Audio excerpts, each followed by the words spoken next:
You're listening to the Corbett Report.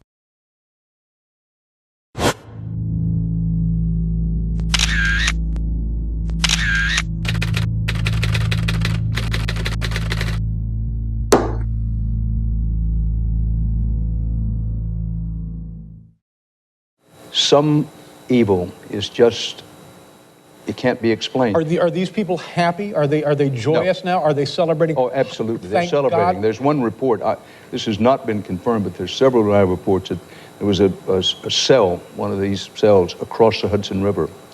And they got on this is the report. I emphasize, I don't know this for a fact, but there's several witnesses who say this happened. They got on the roof of the building to look across. They knew what was going to happen. Yeah.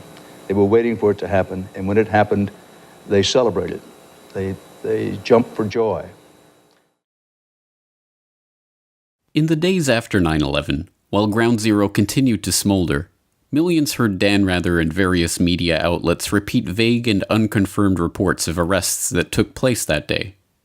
These rumors held that Middle Eastern men, presumably Arabs, were arrested in explosive-packed vans in various places around the city on September 11th, and that some had even been photographing and celebrating those events.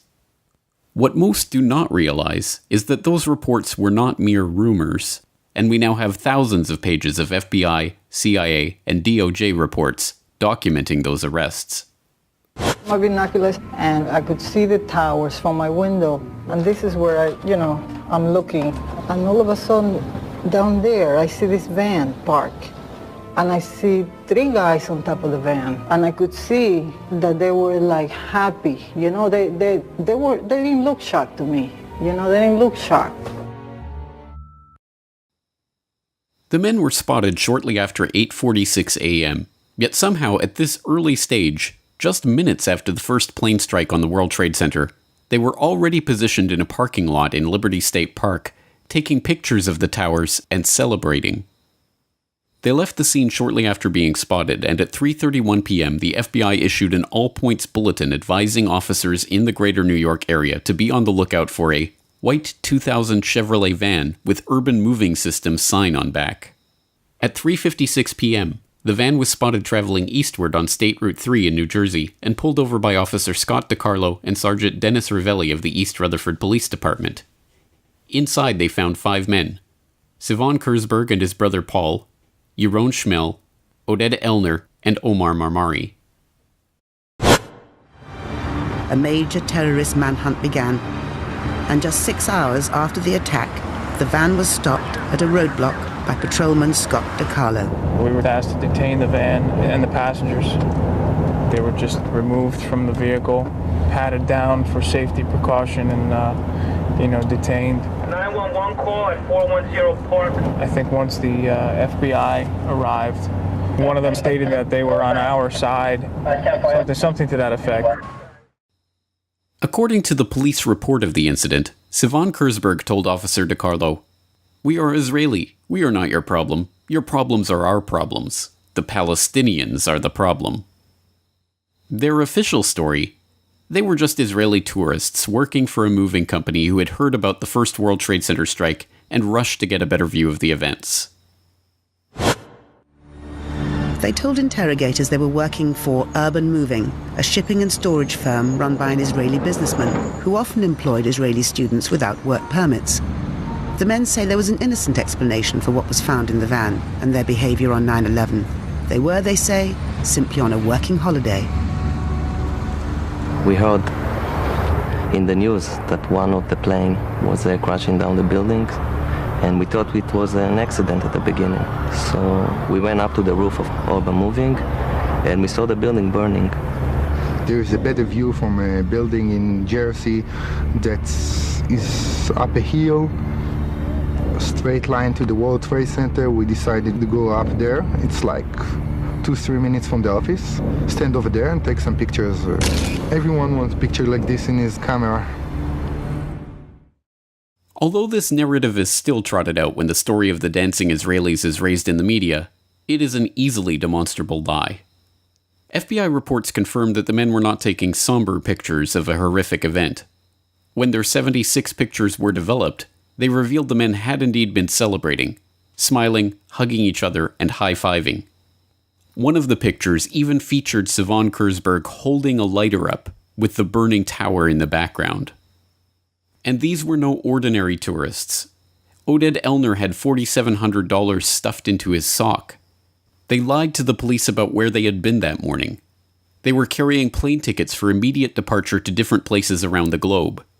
The FBI confirmed that 2 of the men had ties to Israeli intelligence and came to suspect that they had indeed been on a mission for the Mossad. And of course, after returning to Israel, Elner claimed on national Israeli TV that they had been sent there to document the event.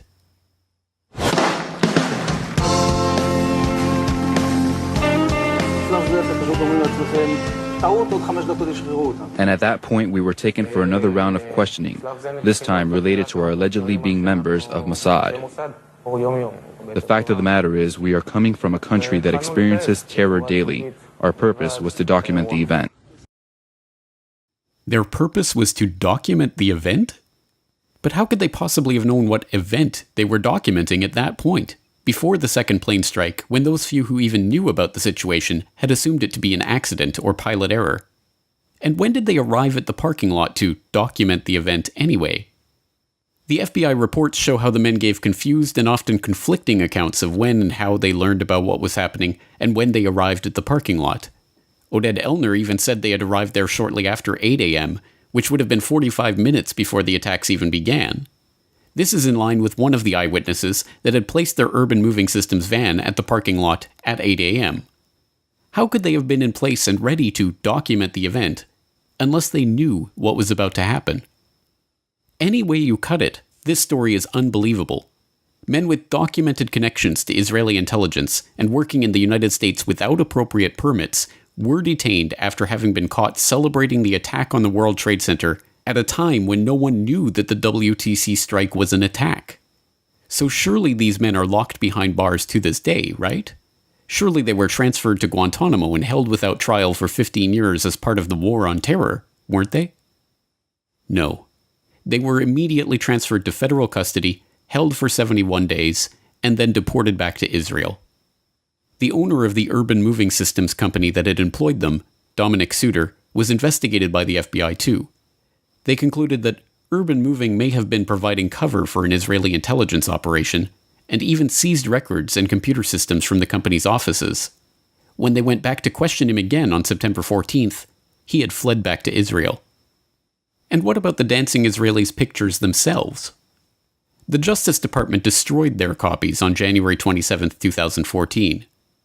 And these intelligence agents on an intelligence mission who were there to document the event of 9/11 before anyone knew 9/11 was taking place? Don't worry, they were just spying on Arab terrorists. And while the FBI or certain sources might believe that in fact they were Israeli intelligence, they don't believe that the U.S. was a target, that they were actually investigating Muslim groups? They believe if this was an intelligence operation by Israel, that it was focused on the Islamic groups and charities that raise money for groups that are considered by U.S. law enforcement and others terrorist groups. And you'll note that after September 11th, the U.S. moved on many of these groups with indictments, arrests, raids on their headquarters, something that hadn't happened prior to this. These are groups that Israel believes have been funding Hamas and other terrorist organizations? Groups that are responsible for most of the suicide bombings there. But this story is not merely preposterous on its face. Even the implications of this story are themselves preposterous. If indeed the official story is a ridiculous lie, then are we to believe that these crack Israeli Mossad operatives, who were presumably aware of the attack that was about to take place, had been sent to photograph the burning tower from a parking lot across the Hudson River?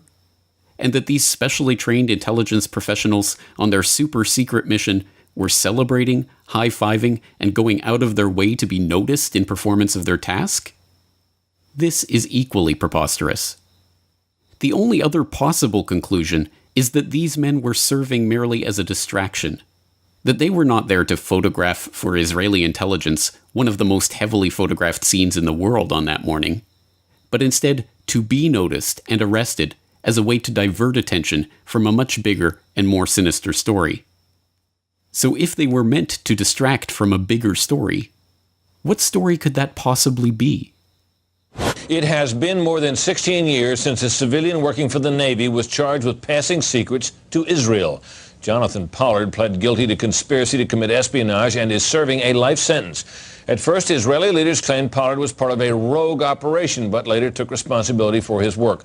Now, Fox News has learned some U.S. investigators believe that there are Israelis again very much engaged in spying in and on the U.S., who may have known things they didn't tell us before September 11th. Fox News correspondent Carl Cameron has details in the first of a four-part series.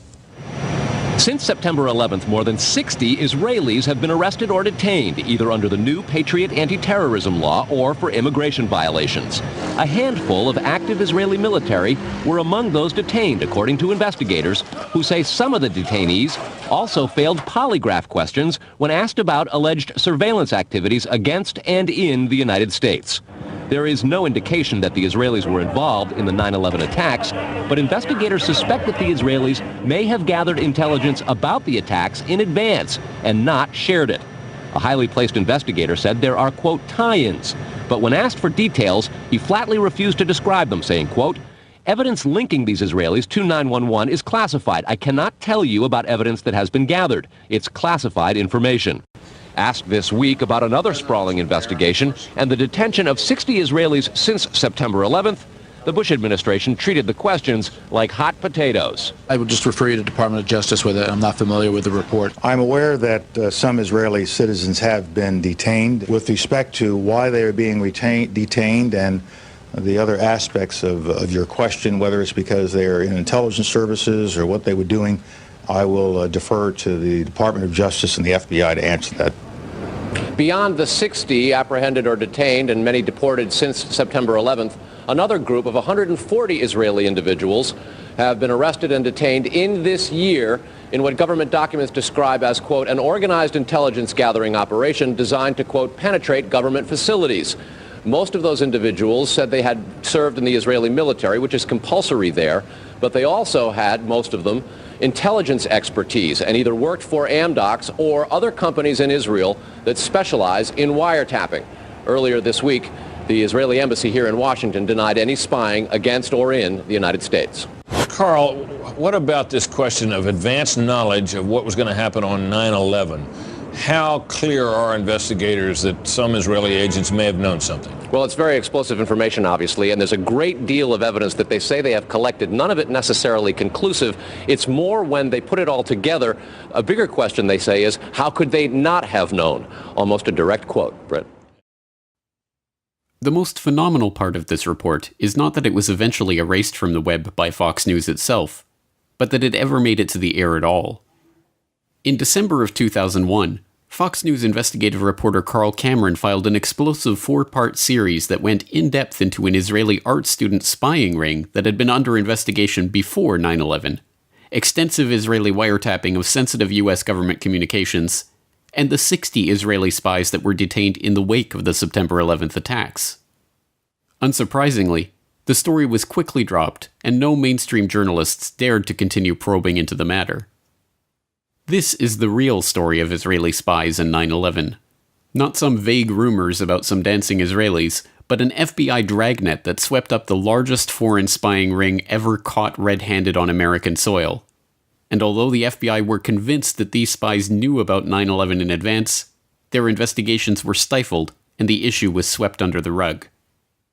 Rather than making Israel enemy number one in the war on terror, Israel remains to this day the US's most important ally.